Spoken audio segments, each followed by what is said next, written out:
Pa ako ng merienda kay ate kasi nagtitinda si ate ng mga lutong ulam dito banda. Dapat ng SM.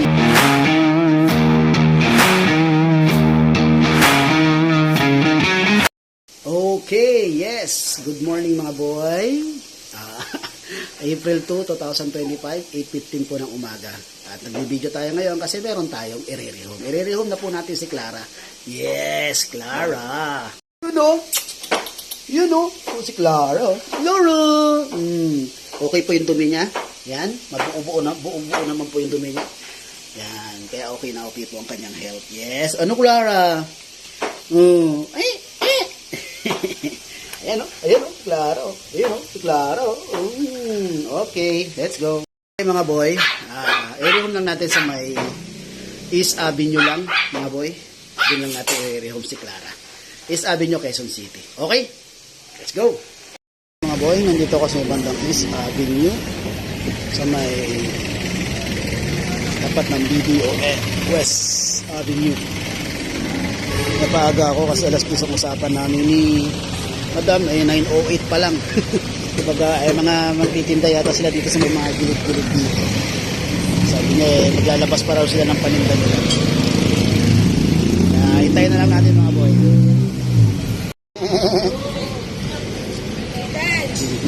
Ethan! Pati oh. Wala. Tara dali.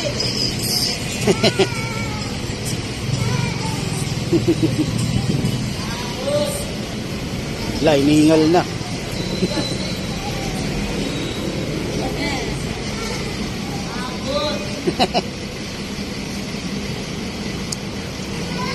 Ay, takbo na takbo.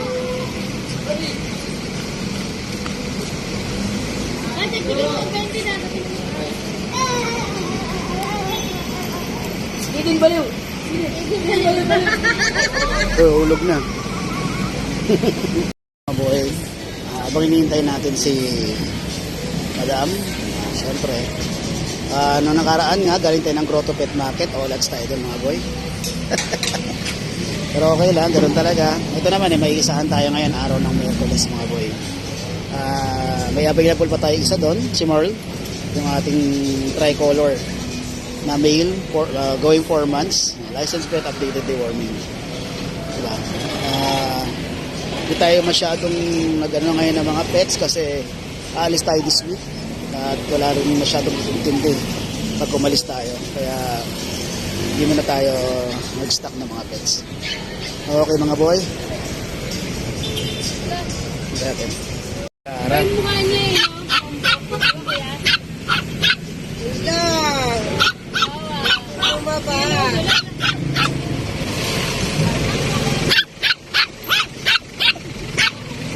Galit kasi pinuntahan siya ng sa hindi umalis na. Vaccine niya, Clara nakalagay. Then, andyan yung date of birth niya. Tapos may resibo yung kanyang pagpapavaksin, 400 ang papaksin niya.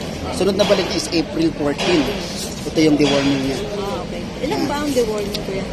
Tuloy-tuloy yan hanggang 3 months. After 3 months, ano siya? Every 2 weeks. 2 weeks. Oo. Pagka pumunta kayo ng vet, pakita mo lang po sa kanya yan. Tapos hindi siya pwedeng paliguan ng 1 linggo. Kasi ano niya lang po? 14 lang. 1, kakapaksin niya? 31. Okay. Kaya hindi siya pwedeng magbakal. Yan po. Nakakapitik pa ng merienda mga bro. Pitik pa ako ng merienda kay ate kasi nagtitinda si ate ng mga lutong ulam dito banda. Dapat ng SM. Dapat siya ng Asia Hotel. Sa may Tambunting. Pwede ka. Mga boy, dumaan muna ako dito sa may bandang Tandansora. Buko sa Garapon. Ayan, masarap naman.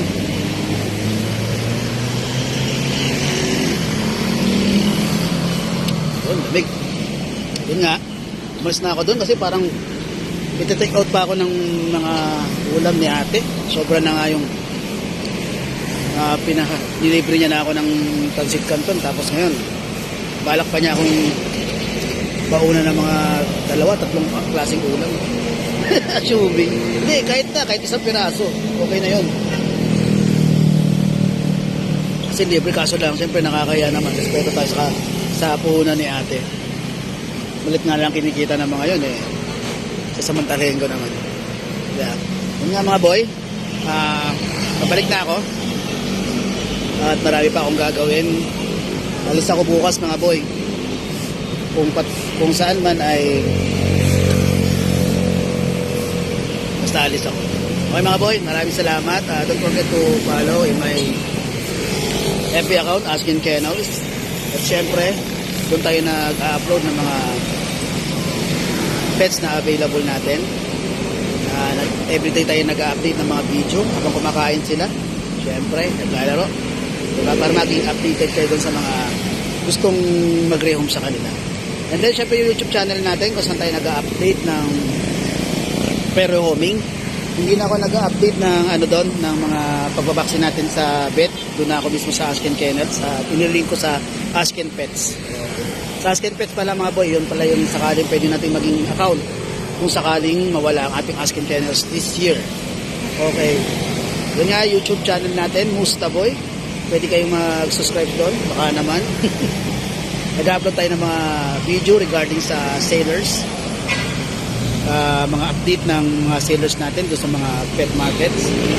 At may Musta Boy pics tayo kung ano-ano mga pinaglalagay ko doon.